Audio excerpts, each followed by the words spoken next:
परम गंभीर आध्यात्मिक शास्त्रनी गाथा क्रमांक 119 થી 123। આ ગાથાઓમાં સૂક્ષ્મ ઘટનાનું વર્ણન છે, તેને યથાર્થ રીતે સમજવી અત્યંત અનિવાર્ય છે। આ વર્ણન અંદરની આંતરિક ઘટનાનું છે। સદ્ગુરુના ઉપદેશ જો વિવેકપૂર્વક શ્રવણ થાય અને વિવેકપૂર્વક શ્રવણ થતાં શિષ્યને શું થયું તેના વિશે આપણને સમજણ આપે છે। વિવેકપૂર્વક શ્રવણ થતાં શિષ્યને પરમ ઉલ્લાસ થયો સદ્ગુરુ પ્રત્યે। આ ઉલ્લાસ પારમાર્થિક છે। આ ઉલ્લાસનું કારણ છે તેની અનાદિકાળથી ભૂલાયેલ સ્વરૂપની સ્મૃતિ તેને થઈ। તેના પરિણામ સ્વરૂપ 3.5 કરોડ રોમ પુલકિત થયા અને સાથે એક બીજી ઘટના પણ બને છે। જે બીજી ઘટના બની તે શિષ્યમાં ભક્તિનો ઉદય થયો। ભક્તિ એ પરમ પ્રેમમાંથી પ્રગટતું રસાયણ છે અને પરમ પ્રેમ અહીં અનન્ય પ્રેમ સદ્ગુરુ પ્રત્યે બની જાય છે। સદ્ગુરુ પ્રગટ સ્વરૂપ છે, સદ્ગુરુ સાકાર છે, તેથી સૌથી અનન્ય પ્રેમ કે ભક્તિ સદ્ગુરુ ઉપર જ હોય। મૂર્તિના દર્શન ભલે આપણે કરીએ અને અનિવાર્ય છે, પણ મૂર્તિમાં રિસ્પોન્સ ન હોય। સદ્ગુરુ રિસ્પોન્સ આપે છે। પરમ કૃપાળુ દેવ એક જગ્યાએ કોઈને પત્ર લખતા કહે છે કે તમે જ્ઞાન કરતાં ભક્તિ ઉપર વિશેષ ચિંતા કરો।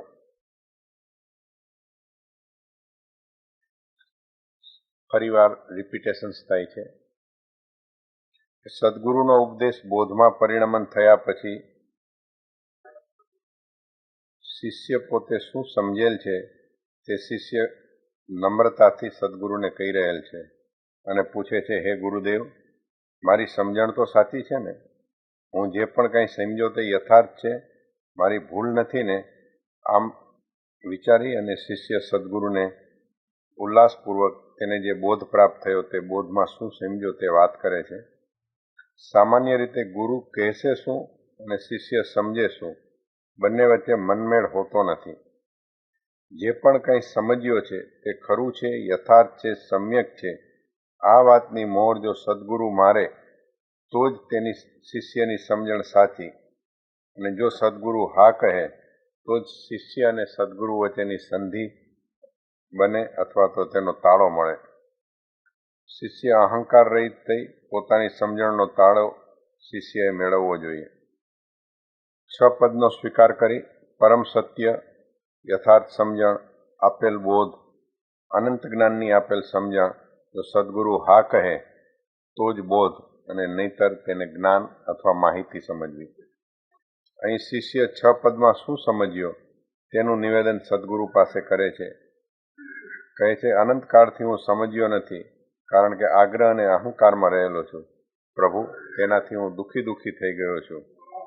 આપણને કલ્પના કરવાનું કહે છે કે ગુરુદેવ શાંત અને સમાધિસ્થ અવસ્થામાં વૃક્ષ નીચે બેઠા હોય, મૌન છે અને હૃદયથી શિષ્યની વાતને મોર મારે છે, અને હવે બોધમાં શું થયું તે વાત શિષ્ય આગળ કરશે। આપણને એક બહુ માર્મિક ટકોર કરે છે કે તમારું જાણેલું એ જ્ઞાન છે, બોધ કે ઉપદેશ નથી, તે માહિતી છે, બાહ્ય સમજણ છે। તેથી જે પણ કંઈ જાણો છો તેનો અહંકાર કરશો નહીં। ઘણું કરીને જે પણ શ્રવણ કરેલું છે તે ટ્રેડિશનલ શ્રવણ છે। હવે શિષ્ય કહે છે કે સદ્ગુરુના ઉપદેશથી આવ્યું અપૂર્વ ભાન।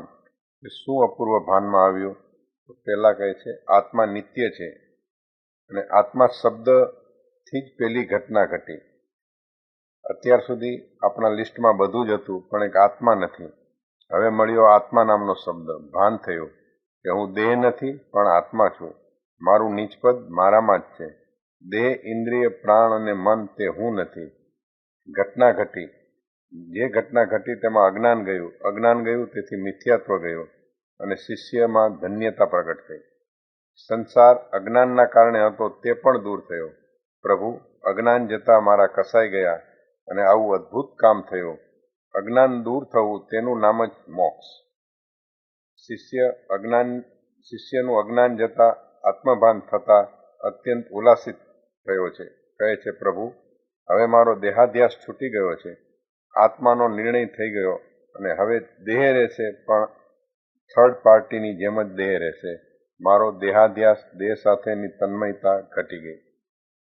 ત્યાર પછી આત્મસિદ્ધિ શાસ્ત્રના 6 પદના બીજા પદ વિશેની શિષ્યને જે સમજણ થઈ તેની વાત કરે છે. 6 પદના બીજા પદની યથાર્થ સમજણ થઈ કે આત્મા નિત્ય છે. નિજ સ્વરૂપ બરાબર સમજાયો. દ્રવ્યાનુયોગ, નિશ્ચય યોગ કે પારમાર્થિક યોગથી આત્મા હવે શુદ્ધ જ દેખાય છે. તેમાં વિકાર કે વિભાવ છે, પણ હું તેનાથી જુદો છું. આ વિભાવો દૂર કરી શકાય છે, કારણ કે શુદ્ધ સ્વરૂપની હવે પ્રતીતિ થઈ છે. વિભાવ બહારથી આવેલ છે, અશુદ્ધિ બહારથી ભળેલ છે. તેથી શિષ્યને મલિનતામાં પણ શુદ્ધતા જ જોવી, તે રીતે આત્મા શુદ્ધ દેખાય છે અને તે જ દ્રવ્યાર્થિક નહીં. ગંદુ પાણી શુદ્ધ થઈ શકે છે, કાચડી વગરનો સાપ જોઈ શકાય છે અને તે જ રીતે વિકારોને બાદ કરી શકાય છે. આગળ જતા શિષ્ય કહે છે, અજર અમર અવિનાશી દેહાતીત સ્વરૂપ. અજર એટલે જ્યાં વૃદ્ધાવસ્થા છે, વૃદ્ધાવસ્થા તે હું નથી, પણ હું તેને ફક્ત જોનાર છું. અમર એટલે હવે મૃત્યુનો ભય જ નથી રહ્યો, કારણ કે મરનાર તે હું નથી, મરનાર જુદો છે અને મરતાને જોનાર તે પણ જુદો છે. ટાગોરજીનું ઉદાહરણ આપે છે કે ટાગોરજી કહે છે કે મૃત્યુ દેવતા તો પરિચારિકા છે. આનંદઘનજી કહે છે કે અબ હમ અમર ભયે ન મરેંગે. ત્રીજું પદ આવે છે અવિનાશી શબ્દના હિસાબે. અવિનાશી એટલે દેહાતીત છે, દેહથી ભિન્ન છે. આવી સમજણ, બોધ, અનુભવ કે ઘટના શિષ્યમાં ઘટી. તે કહે છે, હે ગુરુદેવ, કૃપા કરીને મને કહો કે મને જે આ સમજાયું છે એ સાચું તો છે ને? જેનો નિશ્ચિત નાશ થાય તેનો નાશ ન થાય તેની જ કાળજી આપણે રાખીએ છીએ. જગતના દરેક પદાર્થો વિનાશી છે. તમામ વિનાશી પદાર્થોની વચ્ચે જે અવિનાશી છે તેનું ભાન થયું, અને જે અવિનાશી છે તે જ શુદ્ધ આત્મદ્રવ્ય. પદાર્થોનો નાશ થાય છે, પરંતુ મારો નાશ નથી. જે પણ કંઈ આપણને દેખાય છે તે તમામ પદાર્થો વિનાશી છે, અને તેને જોનારો જે તત્વ અથવા પદાર્થ છે તે અવિનાશી છે. શરીરથી બધા જ સત્કર્મો, જ્ઞાન, ધ્યાન, તપ, વૈરાગ બધું જ કરો, પણ જોનારો અને કરનારો બંને અલગ છે. થાય છે શરીરથી, અને તેને જે સત્કર્મ થાય છે તેને જોનાર છે તે આત્મા છે. ગાથા ક્રમાંક 121-22માં આપણને ત્રીજું અને ચોથું પદ સમજાશે. સૂક્ષ્મ ઘટના શિષ્યમાં ઘટી રહેલ છે, અને તેનું શિષ્ય હવે આગળ નિવેદન કરે છે, કારણ કે શિષ્યને હવે નાનકડી પણ ભૂલ પોતાના જીવનમાં નથી રાખવી. આત્મસિદ્ધિ શાસ્ત્ર જ્ઞાન પારાયણ યજ્ઞ સત્ર ક્રમાંક 16, પ્રવચન ક્રમાંક 8, શુક્રવાર, સમય સાંજે રાત્રે 9 કલાકે, સ્થળ જુહુ જાગૃતિ હોલ. પ્રવચનકાર પરમ પૂજ્ય શ્રી ભાનુ વિજયજી મહારાજ સાહેબ. परम तात्विक शास्त्र अध्याय आत्मसिद्धि शास्त्र गाथा क्रमांक 121।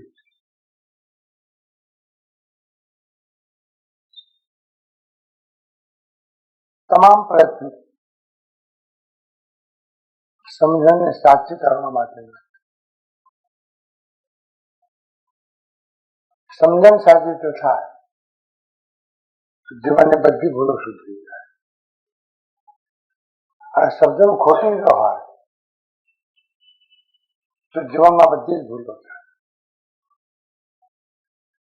શાસ્ત્રો વાંચવા માટે પણ નથી, જાણવા માટે પણ નથી. પોતાની ખોટી સમજણ સુધારવાના માટે શાસ્ત્રો. રાઈટ અન્ડરસ્ટેન્ડિંગ, સત્યને અનુકૂળ, સત્યનિષ્ઠ સમજણ. અસ્તિત્વ જેવું છે તેવું, સત્ય જેવું છે તેવું, હું માનું છું તેવું નહીં, તમે માનો છો તેવું નહીં, પણ સત્ય જેવું છે તેવું એને સ્વીકારનાર આપણી બુદ્ધિમાન. આને સ્વીકારીને સત્ય વિશેની સમજણ આપણા પક્ષે નહીં, સત્યના પક્ષે આપણામાં થાય. તો આટલી જ વાત જીવનમાં જો થાય તો મનુષ્યની તમામ સાધનાની યાત્રા સમ્યક માણસ ભૂલ કરે છે અને ભૂલ નથી લાગતી એટલા માટે કે સમજણની ભૂલ છે. ભૂલ ભૂલ સમજો હોત તો ભૂલ કરે જ નહીં. હવે ભૂલ છે તમે સ્વીકારવા છતાં યથાર્થપણે સ્વીકારતો નથી. જ્યારે જ્યારે શાસ્ત્રનું શ્રવણ થાય અથવા વાંચન થાય તે વખતે સાધક પોતાની સમજણ તરફ જોડે. આ ઉદાહરણના પરિણામે મારી સમજણ યથાર્થ થઈ છે કે નથી થઈ તેનો ક્યાસ કાઢે. આ મહત્વનું કામ છે. પરિવર્તન નહીં આવે સમજાવ વગર, જીવનમાં ફેરફાર પણ નહીં થાય સમજાવ વગર. બે શબ્દો છે, સાચી સમજણ અને ખોટી સમજણ. ખોટી સમજણ પ્રાપ્ત થઈ હોય અને એમાં પણ ખોટી સમજણ બિલકુલ સાચી છે તેવો આગ્રહ થયો હોય તો ખોટી સમજણ બદલાવાના માટે ઘણી મહેનત કરવી. મને એમ લાગે છે કે જ્ઞાની પુરુષો અથવા સત્પુરુષો જયારે આપણને મળે છે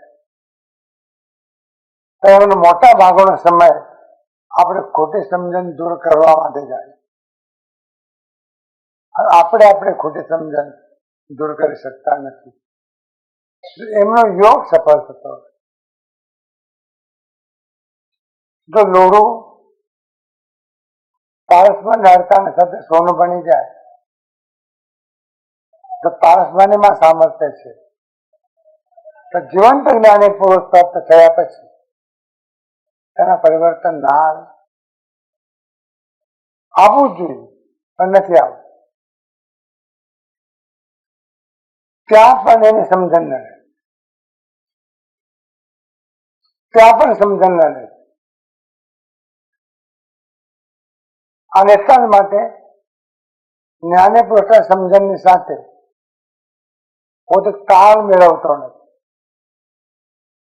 ઘણી વખત તો પોતાની ખોટી સમજણને સાચી ઠેરવવાના માટે જ્ઞાની પુરુષના સમજણનો આશ્રય કરે.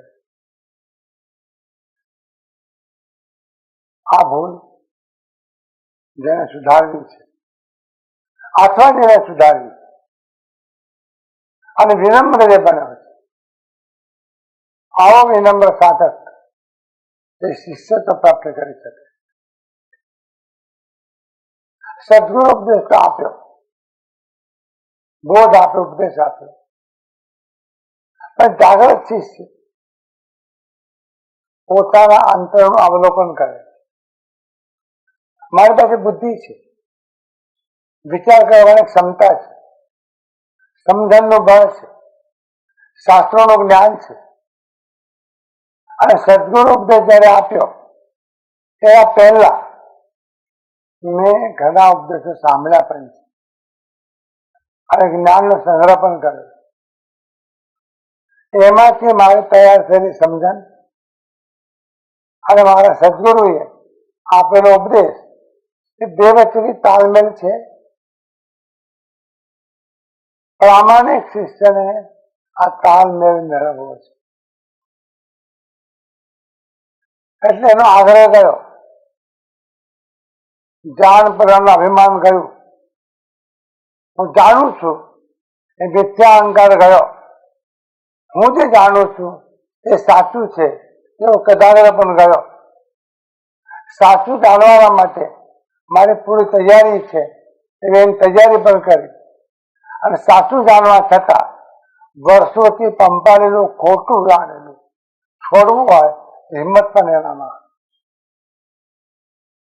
આટલો બધો ફેરફાર જેનામાં થઈ શકે છે એ શિષ્યત્વ પ્રાપ્ત થઈ શકે છે. શિષ્યો તો ઘણી વખત ગુરુને મૂંઝવી નાખે. ગુરુ મૂંઝાતા નથી, આમનો પ્રયત્ન છે પોતાને સમજણ લાદવાની કોશિશ. અવલોક બાબુદેવે આ ગાથાઓની પુનરાવૃત્તિ કરી નથી. આ પુનરાવૃત્તિ નથી, પણ શિષ્યનું પોતાનું આંતર અવલોકન છે, અન્વેષણ છે, પૃથ્થકરણ છે, અને સમજણને સાચી કરવાના માટેનો નમ્ર પ્રયત્ન છે. માટે શિષ્ય એમ કહે છે, પ્રભુ આપે જ ઉપદેશ આપ્યો, સદગુરુનો ઉપદેશ છે, આપે જ ઉપદેશ આપ્યો, તે ઉપદેશ મેં સાંભળ્યો અને હવે યથાર્થ છે કે નહીં, સમ્યક છે કે નહીં, વાસ્તવિક છે કે નહીં, અને યથાર્થ એટલે તમારા સમજણની સાથે તાલમેળ મળે એવો છે કે નહીં, સમાજતા છે કે નહીં તમારા વચ્ચે અને મારા વચ્ચે, કે પછી મારું બાજુ જુદું વાગે અને તમારું બાજુ પણ જુદું વાગે, તમારું ગીત પણ જુદું અને મારું ગીત પણ જુદું, મેળ નહીં પડે. પ્રેમમાં ઘટના ઘટે, પ્રેમમાં સંગીત જુદું નથી, જીવનના તાર મળે. આવા ધરતી ઉપર સદગુરુ અને સતશિષ્ય બેના પ્રેમના બરાબર બીજો કોઈ પ્રેમ આવી શકે નહીં. આ પ્રેમની ઘટના. આ માટે શિષ્યનું નમ્ર બને. એટલે એને કહ્યું કે આત્મા છે, આ પદ આપે જે કહ્યું એના પરિણામે મારું ધ્યાન ત્યાં છૂટી ગયું. મને ભાન આવ્યું, હું મને મળ્યો, હું મને મળ્યો, બીજો કોઈ મને મળે એમ નહીં, હું મને મળ્યો. અને મજાની વાત એ હતી કે હું ખોવાઈ ગયો હતો. આવી કોઈ વાત કોઈને કરીએ તો ચસકેલું છે એમ લાગે. હું ખોવાઈ ગયો આ બધા વચ્ચે, હવે હાજર થઈ ગયો. નિજપદ નિજમાં અહીં રહ્યું. આત્મા કદી પણ બહારથી મળતો નથી. જ્યારે આત્મા મળે છે અને જેને આત્મા મળે છે એને પોતામાંથી મળે છે, કારણ કે પોતે આત્મા. આ પહેલી જુઓ, આ ગૂંચવણ જુઓ, આ સમસ્યા જુઓ. પોતે પોતે જ છે અને છતાં આ સુધીમાં પોતે નથી એવું માનતો આવ્યો. અને જે પોતે નથી એ માનતો આવ્યો છે, જે પોતે છે એ ના પાડતો આવ્યો. આ ભૂલ મને સમજાય. સાથે સાથે જીવનમાં મારો પ્રચંડ પ્રયત્ન છે કે હું કાયમ હોઉં અને મને જે પ્રાપ્ત થાય તે પણ કાયમ હોય. આ માટે મેં પ્રયાસો કર્યા, સફળ થયો નથી. પણ કાયમ હકીકત છે, જેના વડે કાયમ થવું છે તે કાયમ થઈ શકે તેમ નથી. સમજો આ વાત. શરીર વડે કાયમ થવું, આપણને આપણા શરીરને કાયમ રાખવું છે, અમર થવું છે. લોકો અમર થવાની વાત કરે, અમર થવું છે, કાયમ ટકવું છે, ટકી શકો. પણ જેના આધારે કાયમ ટકવાની વૃત્તિ તમારામાં કામ કરે છે એ પોતે કાયમ ટકી શકે એવું નથી. અને જે કાયમ ટકી શકે એમ છે એ જોવામાં આવ્યું નથી. બીજું પદ આપે જે કહ્યું એનાથી આ વાત મને સ્પષ્ટ થઈ કે હું નિત્ય છું. આ ધરતી પર મારું અસ્તિત્વ ભૂસી નાખે એવું કોઈ બળવાન તત્વ નથી. સદા જીવી છું. ભગવદ્ ગીતામાં થોડાક શબ્દો છે. આજો નિત્ય શાશ્વતોયમ પુરાણો ન અન્યતે अन्य माने शरीर, शरीर अन्य माने न अन्यते, શરીર હાનાવા છતાં જે હાનાતો નથી એવો હું છું. શરીર હાનાવા છતાં નથી હાનાતો એવો હું છું અને એવો આત્મા હું છું. ઉપમા તો એવી આપી કે દિવાળી હોય, પર્વના દિવસો હોય અને તે જ વખતે જૂના કપડા ઉતારીને નવા કપડા પહેરવાના હોય, એ નવા કપડા પહેરે, જૂના કપડા ઉતારે, એમાં પહેરનારો કપડા બદલાય. ભૂલ એવી થાય છે કે પહેરનારો એ માને છે બહુ બદલાઈ ગયો. વાસાંશી જીર્ણાની યથા વિહાય, જૂના કપડા છોડીને નવા કપડા પરિધાન કરે, પણ પહેરનારો એનો એ રહે છે. એક દેહ છોડીને બીજા દેહમાં જાય, જનારો અને આવનારો એનો એ રહે છે. હું નિત્ય છું. આમાં મોટી ઘટના છે. નિત્ય છું એ સમજણ જો આવે તો પહેલું કામ તમામ ભયોમાંથી આપણો આત્મા મુક્ત બને. તમામ ભયોમાંથી. ખલીલ જીબ્રાને નારાયણને વાર્તા લખી છે, કાલ્પનિક. અને એમ લખ્યું દમાસ્કસથી પ્લેગ નીકળ્યો તેહરાન જવાના માટે. પ્લેગને પૂછ્યું કે શું તમારો પ્લાન છે, કેટલાનો ભોગ લેવાનો છે, ટાર્ગેટ શું છે તમારો? પ્લેગે કહ્યું 5000 માણસ. પાછો જયારે ફર્યો સમાચાર એવા મળ્યા કે માણસો 15000 મર્યા.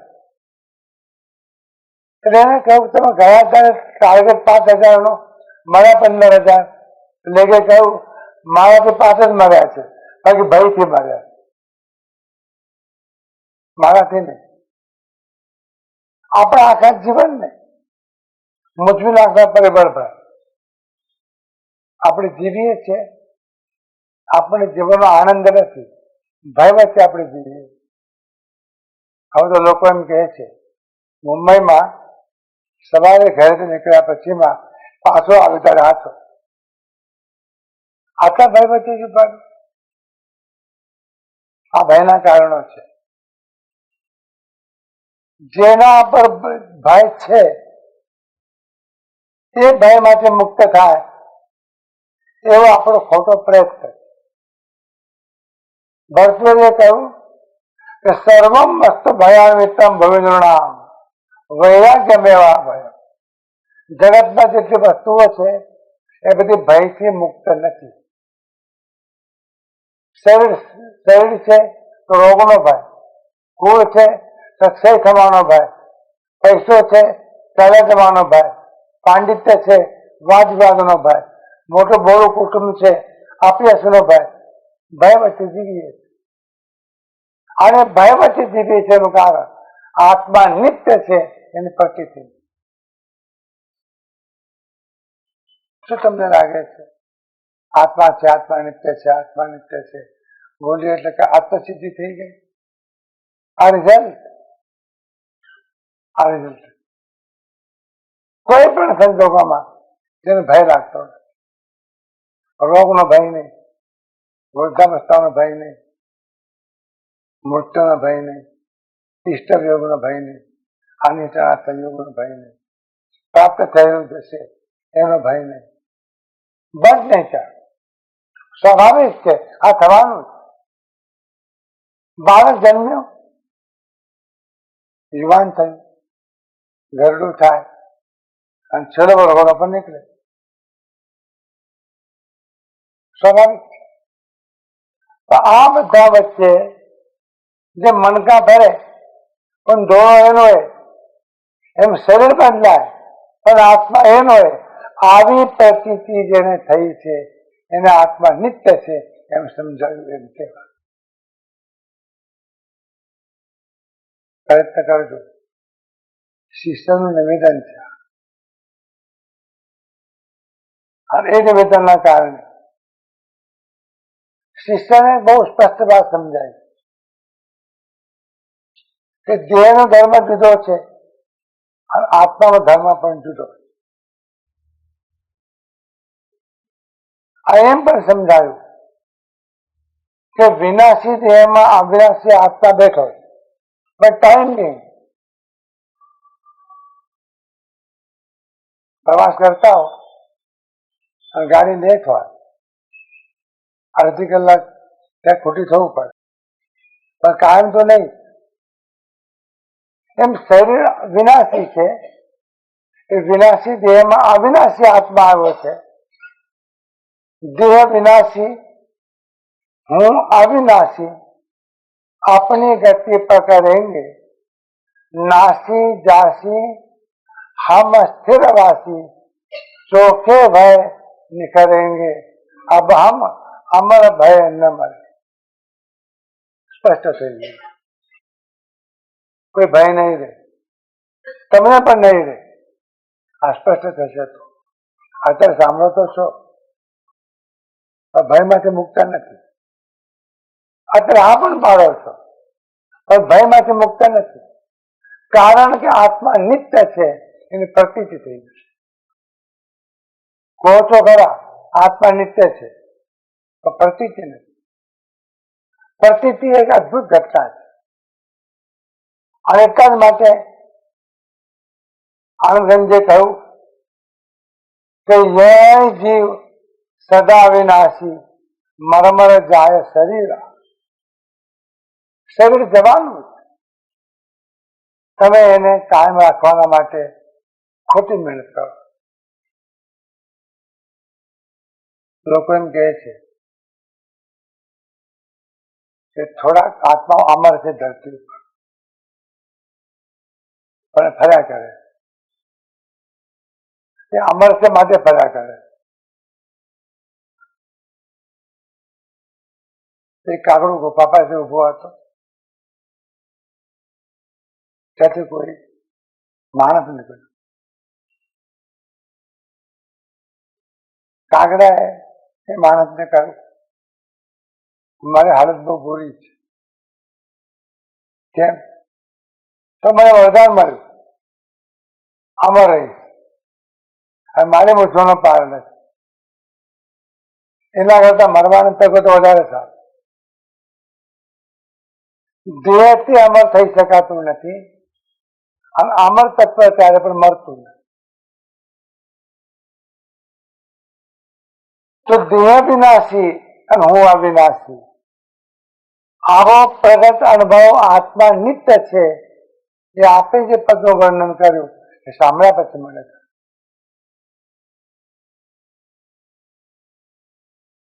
નાસી અને જાસી બે શબ્દો છે. નાશ પણ થશે અને જશે પણ. આવી એક પ્રતીતિ જયારે થાય ત્યારે કદી પણ ન થાય ભિન્ન અનુભવ મને થયો અને અનુભવ આનંદ ઓર છે.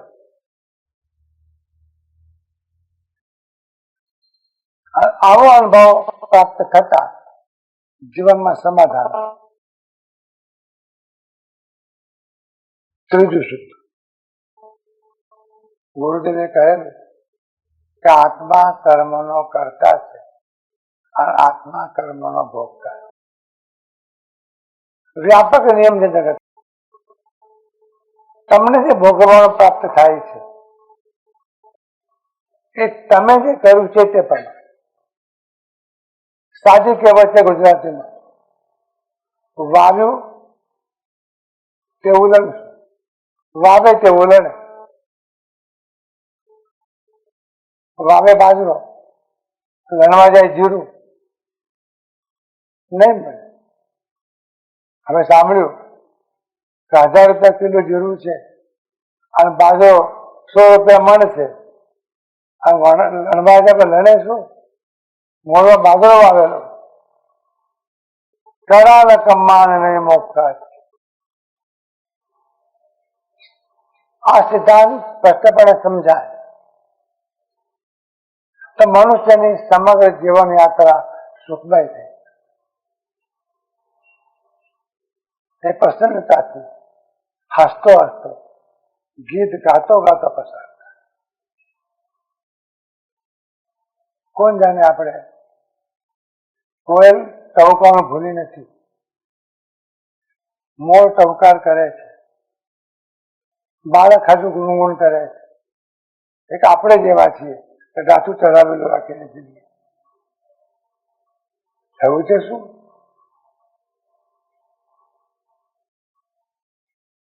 સત્યને સમજતા નથી. આ ત્રીજું સૂત્ર પ્રભુ આપે કહ્યું એક તથ્ય કહ્યું. આને તથ્ય એ હતું કે જીવન એક નિયમથી ચાલે. જીવન એક્સિડન્ટ નથી, જીવન અસ્તવ્યસ્ત નથી, જીવન અવ્યવસ્થા નથી, જીવન અકસ્માત નથી, જીવન પરતંત્ર નથી, જીવન પરાધીન નથી, પણ જીવન એક મહાનિયમ પ્રમાણે ચાલે. એવો જે મહાનિયમ જો આપણે જાણી લઈએ તો પ્રસન્નતાપૂર્વક આપણે જીવી છે. ક્યાંથી મેળવશું પ્રસન્નતા? કોઈ દુકાન પર બોર્ડ વાંચ્યું, આ પ્રસન્નતા વેચાતી મળે છે? શક્ય નથી. આ જે મહાનિયમ એને સમજવામાં આવે તો માણસ સુખેથી શાંતિથી જીવી શકે. એની નજર પરિસ્થિતિ પર નહીં હોય, સંયોગો પર નહીં હોય, બીજાઓ પર નહીં હોય. એની નજર મહાનિયમો પર હશે. તમારો નિયમ કામ કરે. શું કહેવાય રહ્યું છે? જીવનની હળવાથી જીવવાના માટે આ સાદી સમજ આપણે મેળવવી પડે. બરાબર કરીને, દુઃખી થઈને, પીડાઈને, લમડે હાથ મૂકીને, બબડાટ કરતા કરતા આપણે જીવવું છે. અને હમણાં તેમ લાગે છે બહુ ટૂંકું જીવન. એક ટૂંકા જીવનમાં મોટા ભાગનો સમય બરાબર કરવામાં જ જાય. જીવન દિવસો ક્યારે? એવું જીવન જીવવું જો હા તો પાયાનો સિદ્ધાંત લક્ષ્યમાં લેવું પડે. તે સિદ્ધાંત તને જે કંઈ પ્રાપ્ત થાય છે, તારા જીવનમાં જે કંઈ આવે છે, તે જે પ્રમાણે કર્યું એ નિયમ મુજબ આવે. તે અર્થમાં કહું છું કે આત્મા કર્મનો કરતા છે. અને સાથે બીજો નિયમ, જો કર્મનો કરતા છે તો કર્મના ફળનો ભોગતા પણ એ જ હોય છે. કરે કોક અને ભોગવે કોક. જગતમાં વ્યવસ્થા નથી. મા દીકરો હોય તો વ્યવસ્થા નથી, અને પતિ પત્ની હોય તો વ્યવસ્થા નથી. પત્ની એમ કહેતી હશે તો તમારા માટે પ્રાણ આપવા તૈયાર છું, આપી ના શકે. મને કોઈ પરીક્ષા કરવાની જરૂર નથી. સાચું કહું છું, શક્ય નથી. જીવનની ઘટના જ નથી, શક્ય બનતું નથી. અશક્યને શક્ય બનાવવાની જરૂર પડે. તો જે વ્યક્તિએ જે પ્રમાણે કાર્યવાહી કરી હશે એના પરિણામો એને જોવા પડે. એટલે એનો અર્થ એવો થયો કે તમે તમારા જીવનમાં જે કે અનુભવો છો એ તમે કર્યું છે તેવું અનુભવો છો તો આનંદ માનો, હિંમતથી સ્વીકારો, શ્રદ્ધાથી સ્વીકારો, અભયપણે સ્વીકારો, હસતા હસતા સ્વીકારો. માનીને પૂછો કે પહેલી રીતે સુધારો, બીજી સુધારશે. કર્મનો કરતા આત્મા છે અને તમે સ્વતંત્ર છો કર્મ કરવાના માટે. ભગવદ્ ગીતામાં કહ્યું, કર્મની અધિકાર વસ્તુ માં ફરે શું કદાચ. કર્મ સુધી તારો અધિકાર, કર્મ કર્યા પછી તારો અધિકાર નહીં. પછી નિયમ થઈ ગયો, એનું પરિણામ આવશે. આ ઠેકાણે શિષ્ય એમ કહે છે, કર્તા ભોગતા કર્મનો વિભાવ વર્તે જાય, વર્તી વહી નિજ ભાવમાં થયો અકર્તા ત્યાં.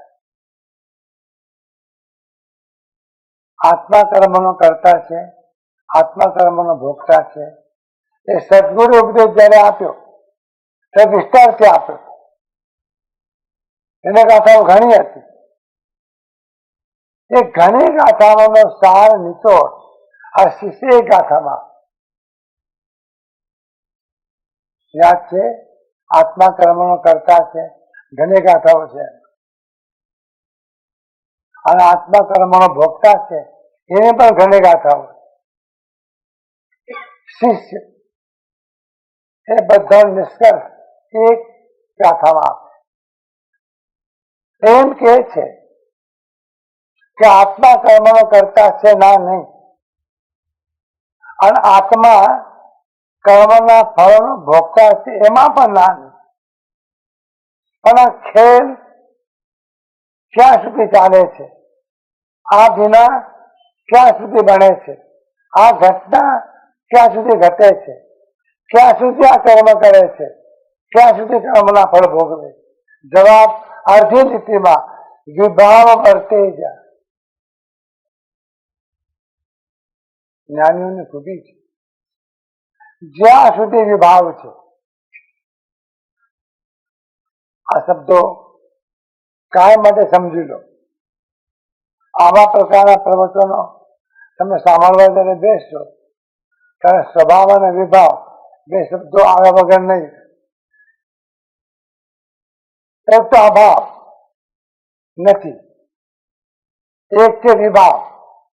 વિકારી ભાવ, વિકૃત ભાવ એને કહેવાય છે વિભાવ. વિકારી ભાવ, વિકૃત ભાવ, પર ભાવ એને કહેવાય છે વિભાવ. યશુવિજય મહારાજે પ્રમાણિત કર્યું કે જીવ લાગી રહ્યો પર ભાવ में સહજ સ્વભાવ લખે નહીં આપણો પડ્યો મોહ કે ડાવ में જીવ લાગી રહ્યો પર ભાવ. અમારો આત્મા યશવીજી કહે છે તમારો જીવ વિભાવમાં લાગ્યો. સાહેબ ધર્મ કરવો એટલે શું કરવું? ધર્મ કરવામાં શું કરવું પડે, શું છોડવું પડે? આખું મોટું લિસ્ટ આપી શકાય. લીલોતરી છોડવી પડે, રાત્રિ ભોજન છોડવું પડે, પૈસા છોડવા પડે, આ છોડવું પડે. આ લાંબુ લિસ્ટ નહીં, અડધી જ કરી. વિભાવ છોડવો, વિભાવ છૂટ્યો, બધું હલરડું ગયું. વિભાવ એટલે વિકારી ભાવ. અસલમાં જે ન હોય અને વર્તમાનમાં દેખાય એ વિભાવ. અસલમાં જે ન હોય અને વર્તમાનમાં દેખાય તે વિભાવ. 2 દિવસ પહેલા કહ્યું,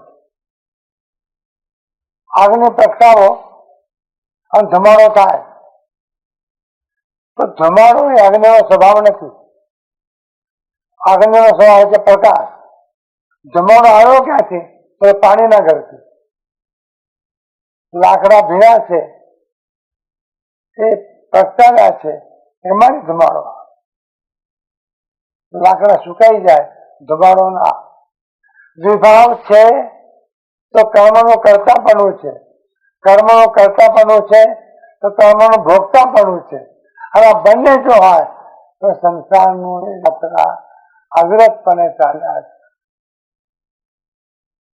હાથ જોઈને કહે છે સંસારમાં રખડવું નથી, રખડવું પડશે વાંકા થઈને.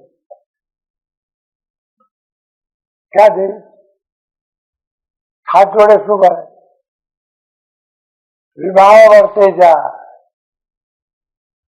જ્યાં સુધી વિભાવ છે.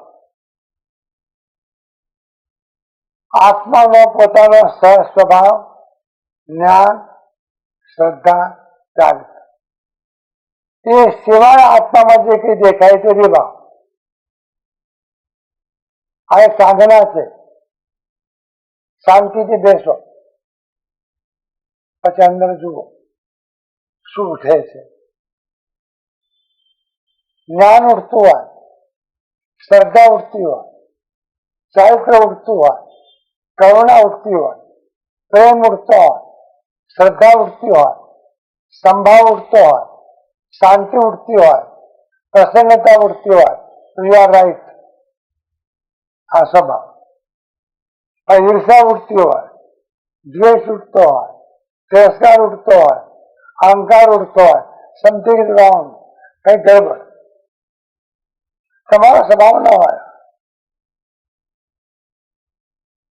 રાગ અને દ્વેષ તમારો સ્વભાવ નથી. વિભાવ, વિકૃત ભાવ. એટલે એમાં આખું તંત્ર છે. કર્મનો ઉદય થાય,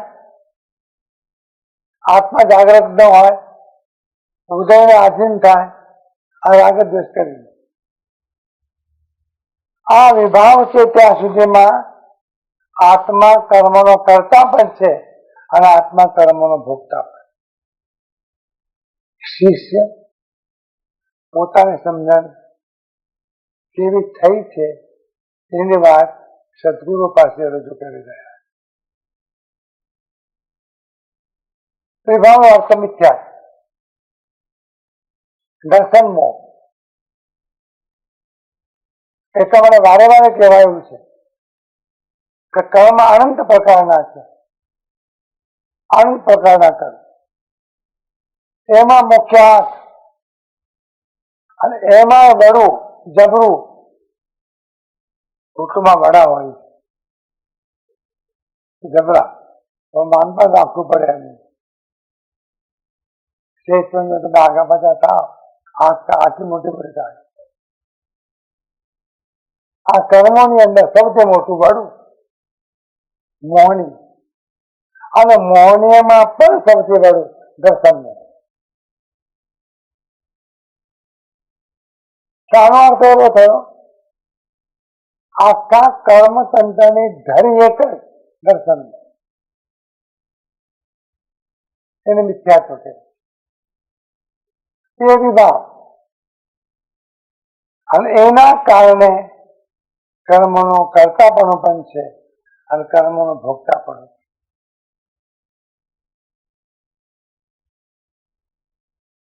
ધીરજથી સમજજો.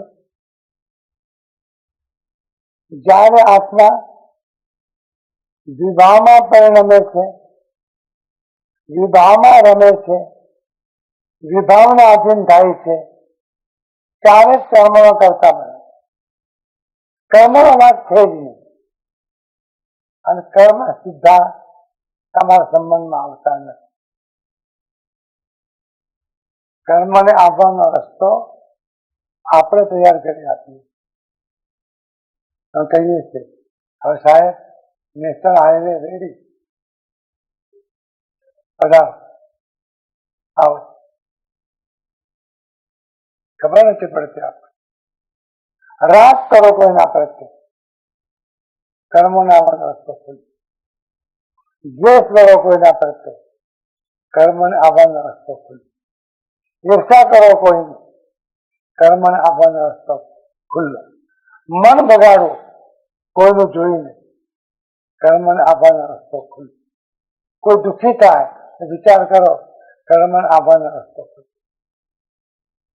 દ્વેષ તો દ્વેષના પરિણામ તો ક્ષણભર થાય, 5-10 મિનિટ થાય, અને 5-10 મિનિટમાં કરેલો દ્વેષ એનું ફળ ભોગવવાનું આવે એટલે આખું વર્ષ ભોગવવું. આ ધંધો ખોટો છે. આટલી મોટી શિક્ષા. વૈર ભાવ કે દ્વેષ ભાવ 10 મિનિટ કર્યો અને એનું પરિણામ લાખો વર્ષ ભોગવવાનું. ભગવાન મહાવીર ચંદ્ર કૌશિકને કહે છે, ચંદ્ર કૌશિક, તારા શિષ્ય તને એટલું જ કહું છું ને કે ગુરુદેવ પ્રાયશ્ચિત કરવાનું બાકી છે,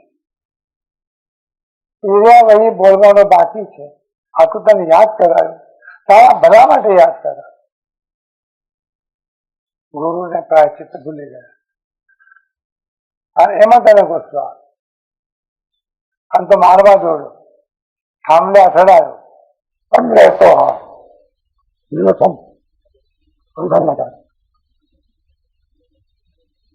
એનું બધું કરીને આ સંસાર આસાર છે એને કશું નહીં. વિભાવ અને વિભાવ વાળો થાય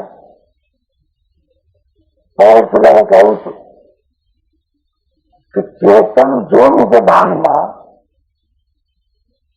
ચેતન જો નિજ ભાવમાં આત્મા જો પોતાના ભાવમાં હોય તો પછી પોતાના સ્વભાવનો કરતા નથી.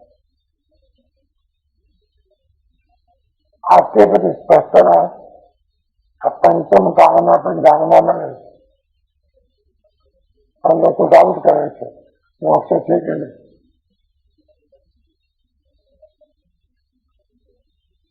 તો ગામડામાં માણસ દસો આવે છે, જો અંતા દસો પર વિચાર કરે મંદિર હશે કે આવીને જુઓ ને મોક્ષ છે કે નહીં. તો મોક્ષને ચિંતા શું કરવા કરે? વિભાવની ચિંતા કર. તો ઉપાય શું? વિભાવ તો સંસાર, સંસાર સાથે લડવાની જરૂર નથી. સમજેલો આવો વિષ્ણુનો ભાઈ છે જ નહીં, તો કાંટો ઝઘડો હોય, વિષ્ણુનો કાંટો એવો કાંટો કાઢી લેવામાં આવે વિચલાતો વિચિની વાત ક્યાં કરો પણ ભોળમાં ઝઘડો સાફ અનાજ સાથેનો ઝઘડો સાફ 8 વર્ષનો ટાઈમ ગાવા લખવાને પડતો તો ભય લાગે પાછો નવાઈ લાગે તેને કહેવાનું જાય સાફ કશું કરતો નથી. મોડામાં જૈન ઝાડ એ કાઢી નાખે સાફ ખબર કેટલા પટકા પડે ખાઈ ન જાય કૂતરો उसको बहुत मुश्किल साफ मुश्किल नहीं जोर गए મોડામાં છે સંસારનો જે વિભાવમાં છે વિભાવનો કાંટો કાઢી નાખ્યો તો સંસાર ગયો ચાલશે. વિભાવ રાખીને નહીં. મહાદેવજીના પ્રતિકમાં પ્રતિક ગળામાં સાપ બેઠાવે મુખ્ય નામ છે મહાદેવજી બેઠા ભારતનું પ્રતિક. વિભાવ દૂર ગયો છે, વિભાવ દૂર ગયો છે, સંસારમાંથી વિભાવ દૂર ગયો છે. એ સંસાર ઘરે હોય તો ફેર માંગે તો પણ એને ભરે નહીં કારણ કે વિભાગ દૂર ગયો. તો જ્યાં સુધી વિભાવ ત્યાં સુધી આત્મા કર્મ ન કરતા, જ્યાં સુધી કર્મ ન કરતા ત્યાં સુધી કર્મના ફળ ન દે. દવા કરવાની કઈ જરૂર નથી, ચાલુ તમારા હાથમાં આપી છે. આ સંસાર કરતો ના તો લાકડી લઈને વિભાવના કાઢ. સંસ્થાને માટે મારવાની જરૂર નથી. મારે કહ્યું કે વૃત્તિ બહુ છે ભાવમાં. આપણી વૃત્તિ, આપણું જ્ઞાન, આપણો ઉપયોગ જેમ નિજતામાં હોય, પોતાના સ્વરૂપમાં જો હોય તો તે જ સામે આત્મા ના પહોંચવા મળે. શું ભાવ આવ્યું? વિભાવ છે ત્યાં સુધી ન કરતા ભોગતા પણ. અને જ્યારે પોતાનો ઉપયોગ, પોતાની વૃત્તિ નિજ ભાવમાં જાય તે સમય કર્મ સંતાનો પાપ કારખાનું બંધ. હડતાળ પાડવાની પણ જરૂર નથી. આ કરતા સમગ્ર સાધના અકર્તા ભાવ સિદ્ધ કરવાના માટે આપણે કરી કરીને દુઃખ ઉભું કરીએ. આ પછી રડીએ કરી કરીને. કહેવત છે ને, તે ચોરીને પેલા ઉભી કરીએ, પછી ગુમ પાડીએ, પીડા થાય. આ આત્મા પણ પીડાથી થાય. વિભાવ કરી કરે. તમે સંસાર જોઈતો નથી ને, શું વાત કરે છે? ન કર. શું મામતો કરે છે? ન કર. શું આખું પ્રાર્થન કરે છે? ન કર. શું ભાવ રાખે છે? ન રાખ.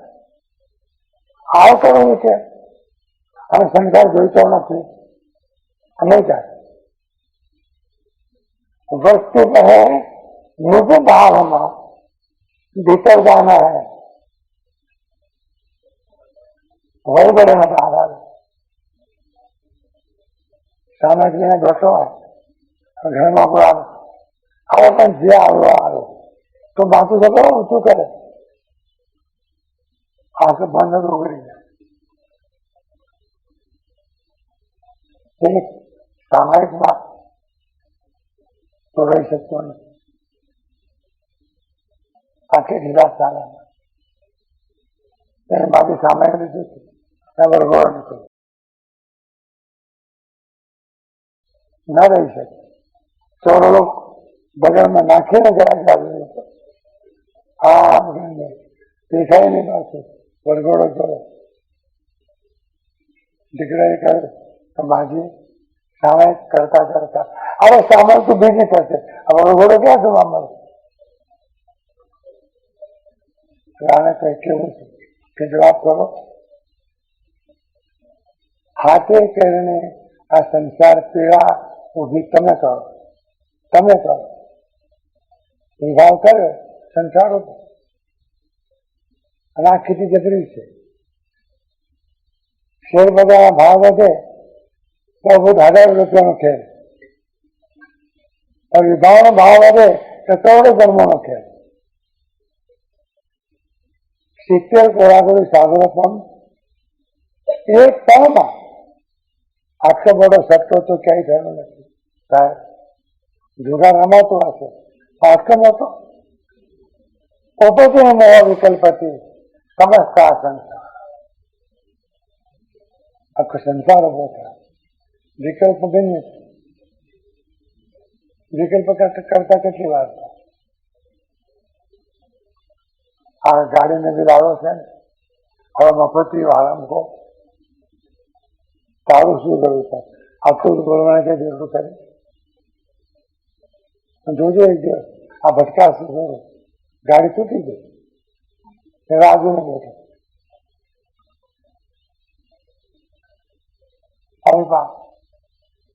બીજું આપણે કરીએ કે શું થાય?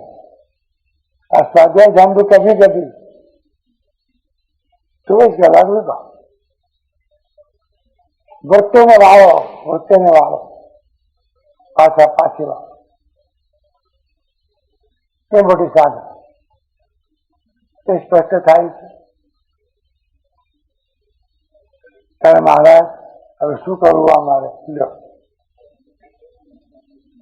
અમારે ઉભી રાખી પોતાની વૃત્તિને પર તરફ જતા રોકવી, તે પણ કહેવાની જરૂર નહીં. પોતાની વૃત્તિને સ્વ તરફ વાળવી એવી મેળે પર તરફ જતા રોકાઈ દે. Positive approach. વૃત્તિને स्वभाव तरफ वार. मुझ घर में है प्रभुता तेरी, प्रसंग आपका आओ, प्रत्यक्ष रीत लखी तुम्हारी सी, कहिए आप स्वभाव. शिष्य गुरुदेव ने कह रहे कि त्रीजो पद ने चौथो पद हूँ आ प्रमाणे समझू. थोड़ी बात बाकी थी. 122 में गाथा मैं निर्विकल्प अवस्था ने बात. निर्विकल्प अवस्था एवी अवस्था प्राप्त जયારે था तो निर्विकल्प उपयोग में नहीं कर्म नो सारो. निर्विकल्प उपयोग में कर्मनो चारो मળી શકતો નથી. આ સમજાણું? કર્મો ઉત્પન્ન થઈ શકતા નથી. કર્મોને ઉત્પન્ન કરવાનું કામ વિકલ્પો કરે અને વિકલ્પ કર્યા વગર આપણે હમા રહેતા જ નથી. 24 કલાક શું કરીએ છીએ આપણે? વિકલ્પ.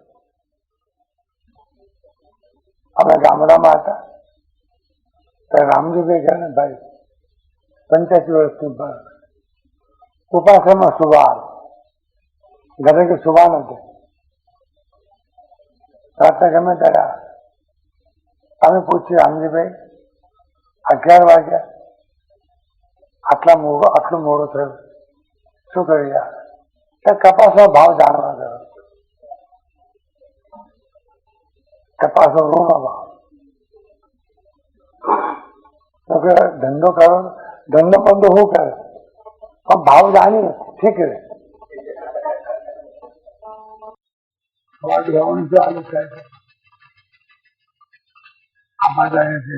હે પ્રભુ શું કહું? કેવી રીતે કેવું હોય છે?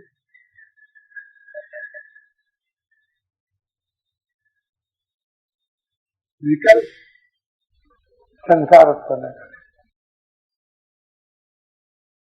आगा समय निर्विकल्प स्वभाव ની વાત. निर्विकल्प एक भी अवस्था છે ત્યાં વિકલ્પ નથી. આજે આટલી વાત. આગાત આવતીકાલે સવારે જોઈશું.